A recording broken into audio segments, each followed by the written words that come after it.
warahmatullahi wabarakatuh. Tapi sebelumnya, tetap jangan lupa like, comment, share, and subscribe ke akun YouTube aku ya. Assalamualaikum, ucap beberapa orang mengucapkan salam. Dara langsung menghapus air matanya lalu mematikan kembali ponselnya. Waalaikumsalam. Dara berjalan menuju pintu. Ternyata ada serombongan tamu Abah yang datang ke pesantren. Dara segera mempersilahkan masuk. Salah satu dari tamu itu memperhatikan Dara yang kala itu begitu cantik, dibalut busana muslim warna biru muda. Dara permisi terlebih dahulu untuk memanggil Abah. Abah ternyata sedang meninjau perbaikan bangunan santren. Dara segera menghampiri Abah dan memberitahu bahwa di kantor ada tamu. Abah berterima kasih pada Dara lalu bergegas menuju kantor. Dara tidak kembali ke kantor, hatinya sedang sendu. Tiba-tiba membawanya ke taman bunga. Barangkali saja bau wangi bunga bisa membuat pikirannya lebih tenang. Sesampainya di taman bunga, Dara mengeluarkan ponsel dari sakunya. Dara mengusap ponselnya, tangisannya mulai pecah. Ternyata sesakit ini, ya Allah, sakit sekali. Dara menunduk sambil terus terisak. Kenapa kisah cintaku hanya manis sesaat? Aku tahu jodoh adalah hakmu, ya Allah, tapi kenapa jadi begini? Dara mengambil SIM card pada ponselnya.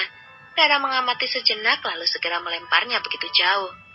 Kamu padahal tahu jodoh itu hak Allah, tapi kamu malah memaksanya. Itu berarti di hati kamu belum yakin bahwa jodoh adalah kuasa Allah. Dara mengusap air matanya lalu langsung menengok ke belakang. Ternyata seseorang, salah satu tamu Abah. Menguping tidak sopan, celetuk Dara. Aku lewat, tidak sengaja mendengar. Itu beda dengan menguping. Terserah. Ternyata orang sedang patah hati itu sensian juga ya. Dara hendak melangkah pergi, tapi laki-laki itu menghalanginya. Jika yakin pada Allah, mintalah pada Allah.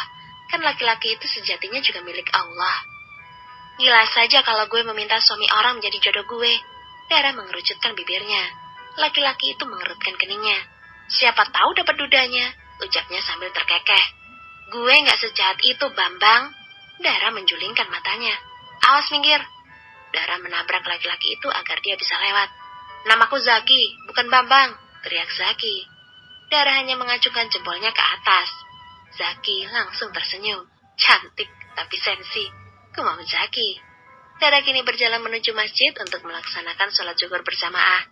Begitu juga dengan Zaki dan teman Abah yang lainnya. Zaki ditunjuk sebagai imam untuk mengimami sholat zuhur. Santri putri semua berbisik melihat ketampanan Zaki. Menurut desas-desus, Zaki digadang-gadang akan mengajar di pondok pesantren Abah. Selesai sholat zuhur, di sela-sela jadwal kosong Aisyah menyempatkan mengajari Dara mengaji. Aisyah melihat begitu giginya Dara dalam belajar agama Islam juga mengaji. Aisyah juga ingin sedikit merubah sikap Dara agar terlihat lebih lembut. Aisyah tahu Dara adalah wanita baik yang bisa dibimbing. Selesai mengaji, Dara bercerita pada Aisyah kalau hari ini Raka sudah menikah. Air mata Dara berurai lagi. Dara begitu merasakan sesak di dadanya. Raka sudah menikah, Teh. Raka sudah menikah. Aisyah memeluk Dara lalu menepuk-nepuk pelan punggung Dara untuk menenangkannya. Sabar, Neng. Insya Allah kamu akan mendapatkan seseorang yang lebih baik lagi. Ikhlaskan. Bagaimana aku bisa mengikhlaskan dan merelakannya, Teh? Kuncinya ada pada dirimu, Rah. Jika tekadmu kuat melupakannya, pasti akan lupa dengan perlahan. Dara mengangguk, entahlah. Untuk saat ini rasanya belum bisa untuk bertekad merupakan Raka. Aisyah mengajak Dara ke kantor Abah. Di sana ternyata tamu Abah belum juga pulang. Abah memperkenalkan Dara dan Aisyah pada tamu mereka. Dara dan Aisyah juga berkenalan dengan Zaki. Zaki akhirnya tahu nama gadis cantik itu adalah Dara. Abah menjelaskan bahwa mulai hari ini Zaki akan mengajar di pesantren. Zaki adalah anak salah satu kiai teman Abah. Zaki baru saja pulang studi di Mesir dan ingin menyalurkan ilmunya di pesantren Abah.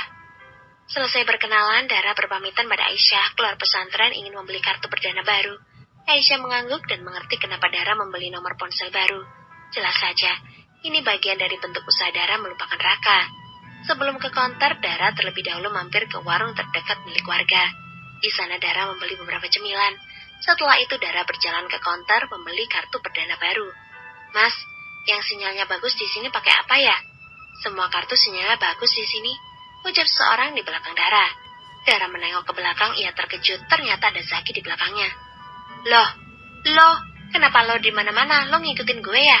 Dara kembali sensi. Aku juga mau beli pulsa, Neng Dara. Dara melengos begitu saja. Ia langsung memilih asal kartu perdana yang akan ia beli. Dara segera membayarnya lalu pergi. Zaki juga segera membeli pulsa lalu bergegas mengejar Dara. Astagfirullah, gelis-gelis tapi serem pisan, Itu gadis sungguhan bukan sih? Zaki mengelus-ngelus lengannya yang begitu sakit karena dicubit Dara.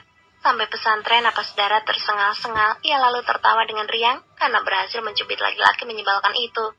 Aisyah menanyakan, kenapa Dara tertawa begitu senang?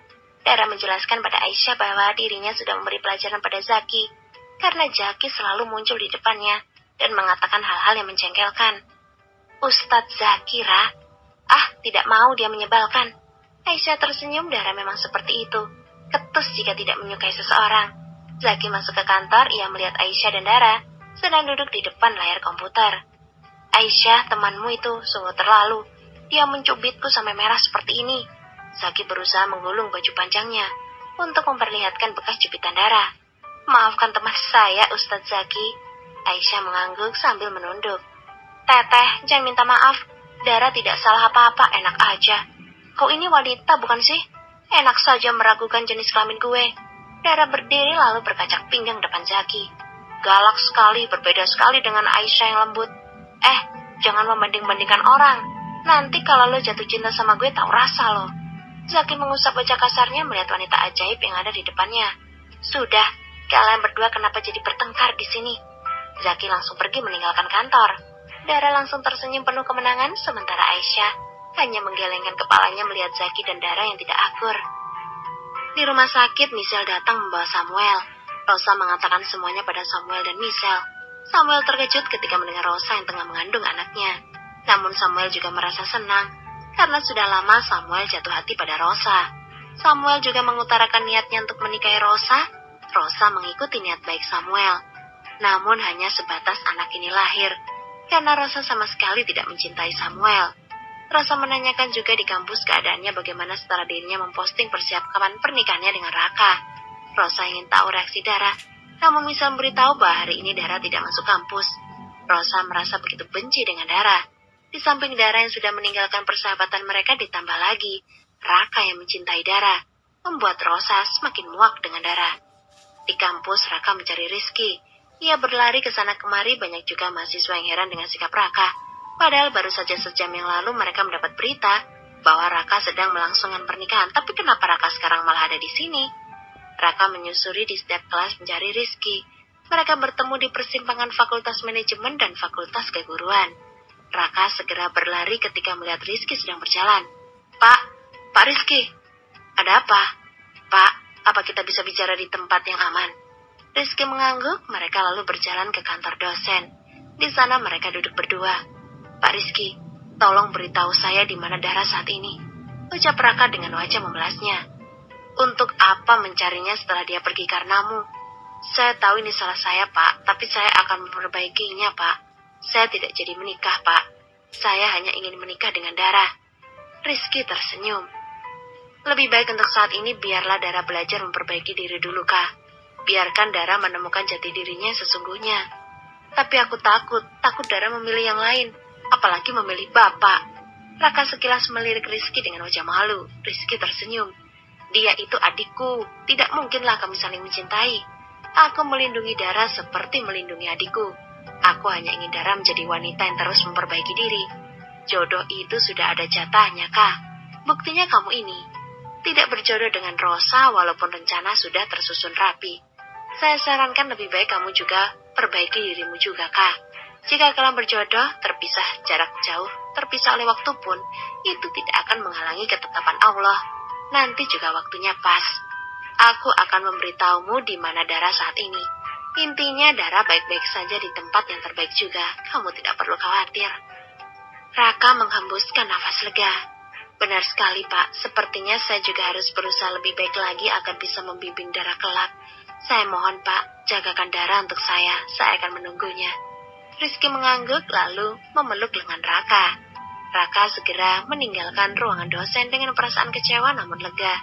Kecewa karena tidak mendapat informasi tentang keberadaan Dara, namun lega karena Rizky memberitahu jika Dara berada di tempat yang baik.